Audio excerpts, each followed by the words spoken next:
Hi friends खुलुमबाय आंनि बर' technical चेनेलाव दिनै आं मोनसे गोनांथार कार्डनि सोमोन्दै फोरमायनो सानदों।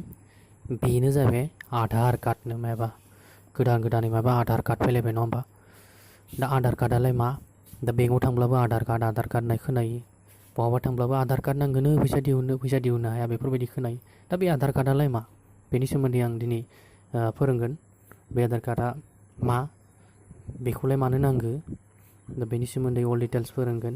बेखौ बोरै एप्लाइ खालामो, जोंनि टाउनाव बा जोंनि साखाथियाव बहा बे आधार कार्ड सेन्टारा दं आरो बेनि थाखाय मा मा डकुमेन्ट्स नांगोन, बेफोरखौ गासै आङो बे भिडिअनि गेजेरजों बोरै एप्लाइ खालामनो हायो बेफोरखौ फोरोंगोन। ओंखायनो आंनि भिडिअखौ जोबजासिम नाय आरो जायफोरा दिनै फार्स्ट टाइम आंनि चेनेलखौ नायदों बिथांमोनखौ अन्नानै आंनि चेनेलखौ साबस्क्राइब खालाम आरो लोगोफोरनो शेयार खालाम।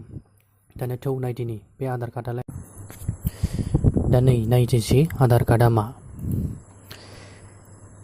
दा नोंथाङा नोंथांनि डेस्कटपआव थांनानै ब्राउजाराव लिर what is Aadhaar card. Aadhaar card लिरखांनायनि उनाव नोंथाङा नैथिं नाय आधार कार्डआ मा बेनि सोमोन्दै लिरनाय थागोन। बेयाव लिरदों Aadhaar is a 12-digit unique identity number that can be obtained by residents of India based on their biometric and demographic data। मा होनदों? आधार कार्डआनो 12टा नाम्बार थानाय मोनसे आइडेन्टिटि प्रुफ, जाय साफ्रोमबो भारतनि नोगोरारिफोरनिया माने थागोन आरो बेयो बेस मा खालामदों? बाय'मेट्रिक आरो डेम'ग्राफिक डाटा बेखौ बेस खालामनानै।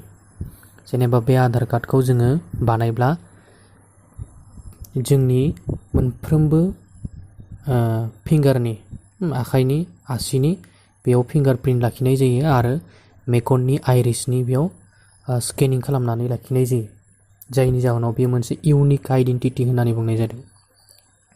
इउनिक ओंखायनो बुंनाय जादों मानोना जों बेबायदि मोनसे कार्ड जोङो आगोलाव मोनाखैमोन, जाय माने जोंनि मेगननिबो स्केनिं खालामनानै जोंनि प्रुफ लाखियो। जेनेबा बेफोरबायदि जोङो भट कार्ड बानायनायाव बा पान कार्ड बानायनायाव जों बेफोरबायदि मोनाखैमोन। नाथाय बे आधार कार्डआव दा मा, जोंनि मेगननिबो स्केनिं खालामो, मेगननि आइरिसखौ स्केनिं खालामनानै बे प्रुफ लाखिनाय जायो। लोगोसे जोंनि आखाइनि आसिफोरनि गासैनिबो मा फिंगार प्रिन्टखौ लाखिनाय जायो। ओंखायनो आधार कार्डआव मा मोनसे सेफटि आरो बे मोनसे बेखौ माने रावबो डुप्लिकेट खालामनो हाया। ओंखायनो दा बयबो मोनसे बेंकआवनो जा बहाबा गभमेन्ट बा प्राइभेट सेक्टरावनो जा बे आधार कार्डखौ नागिरनाय जायो। दा आधार कार्डआ बेनोसै। आधार कार्डआव बेयाव 12-digit नाम्बार थायो, लोगोसे बेयाव नोंनि फन नाम्बार थागोन बे आधार कार्डआ।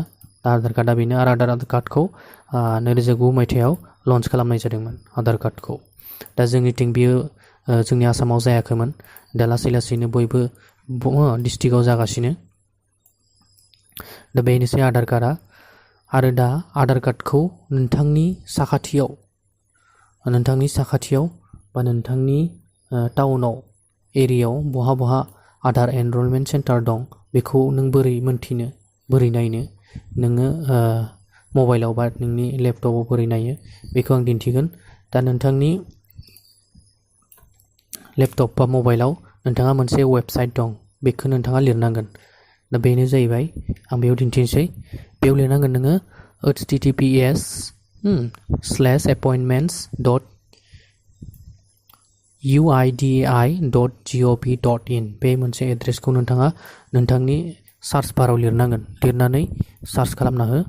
सार्च खालामनायनि उनाव बेबायदि मोनसे इन्टारफेस नुजागोन। बा एपइन्टमेन्ट फर आधार एनरलमेन्ट बेखौ नोंथाङा क्लिक खालामबानो जाबाय। क्लिक खालामनायनि उनाव बेयाव मोनसे इन्टारफेस फैगोन।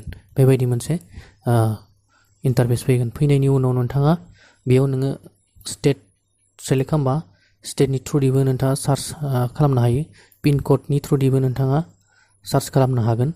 नोंथांनि साखाथियाव बहा एनरलमेन्ट सेन्टार दं बेयाव पिन नाम्बारखौ बुंनानैबो नोंथाङा सार्च खालामनो हागोन। आरो स्टेट खालामबा सेलेक्ट खालामबा स्टेट अब्लानो बेबायदिबो नोङो सेलेक्ट खालामनानै नागिरनो हागोन स्टेट वाइसआव। दा जों साप'ज आं नै आसाम होबाय, डिस्ट्रिक्टआ नोंथांनि बहा दं बे डिस्ट्रिक्टआव होबानो जाबाय। साप'ज डिस्ट्रिक्ट आङो क'क्राझार होबाय डिस्ट्रिक्ट क'क्राझार साब डिस्ट्रिक्ट नोंनिया बहा गोलैयो बावखुंग्रि गोलैयोना क'क्राझार गोलैयो थ' क'क्राझार बा क'क्राझार बेबायदि क'क्राझार बा नै क'क्राझार टाउनाव फैबाय नै क'क्राझार टाउनाव दं फैबाय फैनायनि उनाव नैयाव नोंथाङा बेयाव एड्रेसखौ लिरदो एड्रेस माने बे नैबे जिथु नैबे दङ बे केपचारखौ नैयाव क्लिक लिरबानो जाबाय जेरै दङ बिदि लिरनांगोन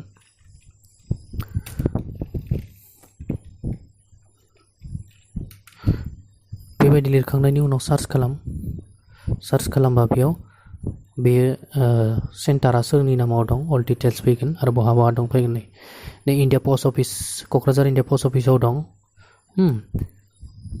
क'क्राझार सेन्ट्रेल पस्ट अफिसाव दं नैया एड्रेसा बेनो पिन नाम्बार 783370 आरो बेखौ लाबोदों नबज्योति दास बेनि नामाव बे सेन्टारा दं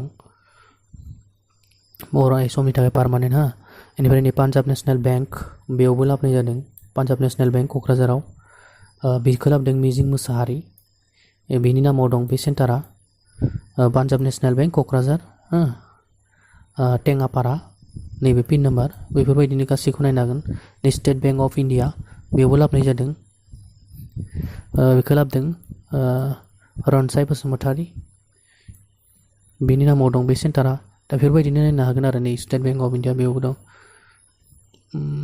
सोमदोन वारि बेफोरबायदि आरो दा बेलेगावबो बेबायदि नायनो हागोन साप'ज डिस्ट्रिक्टआ साप'ज आङो होबाय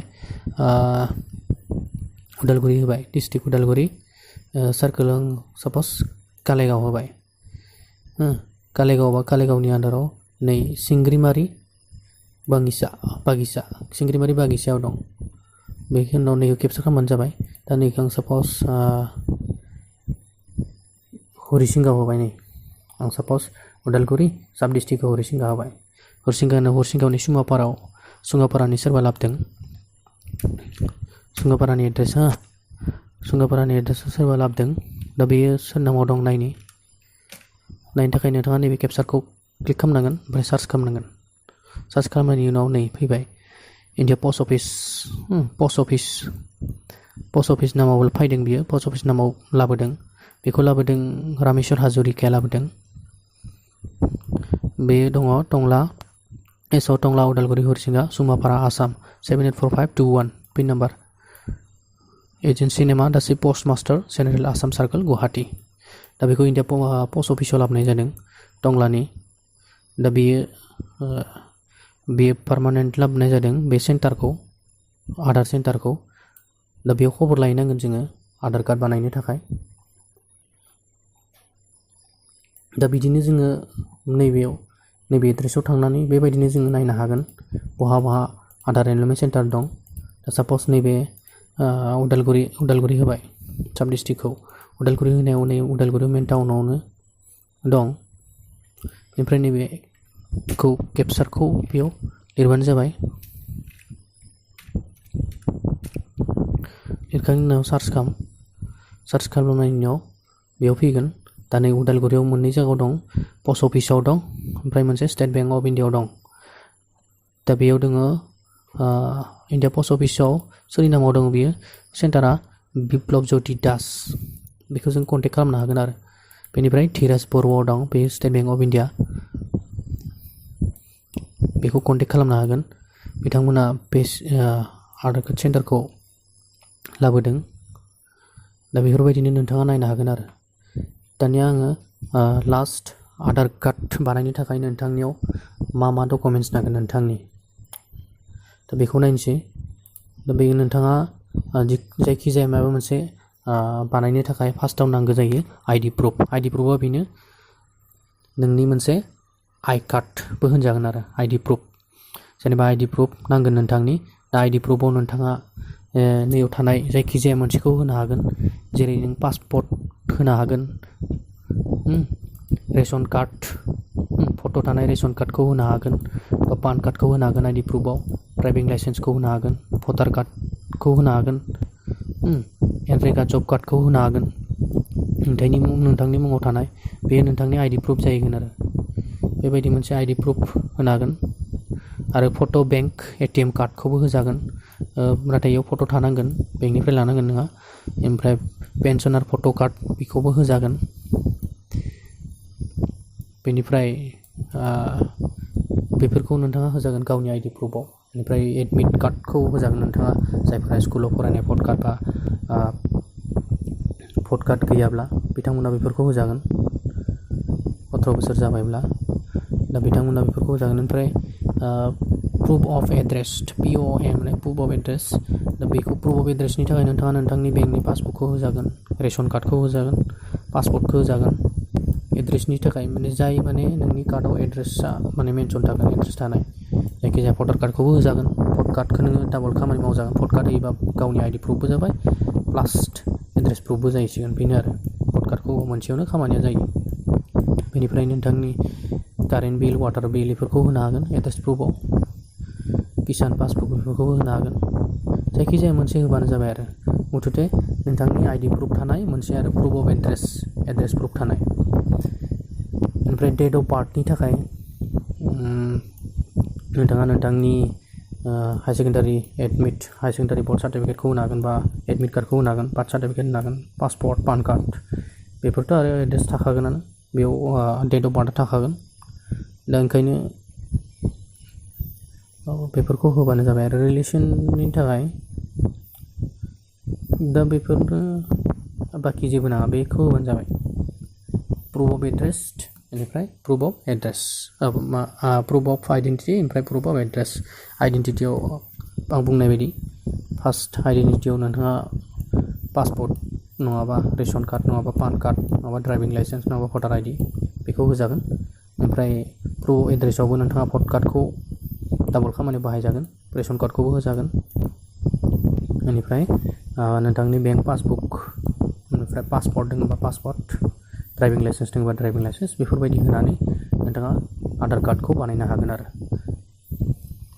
दा बेफोरबायदिनो नोंथाङा आधार कार्डखौ बानायनो हागोन दा आधार कार्ड बानायनायनि सोमोन्दै आरो नोंथाङा बहा बानायनो हागोन नोंथांनि एनरलमेन्ट सेन्टारा बहा दं बेखौ नोंथाङा मोनथिसिगोन आसा खालामबाय नोंथाङा आधार कार्ड बानायनायनि सोमोन्दै मोनथिबाय दा आंनि भिडिअखौ एसेयावनो थुंगेनोसै जै बर' हारिनि जै नायबाय था सोलोंबाय था थेंक इउ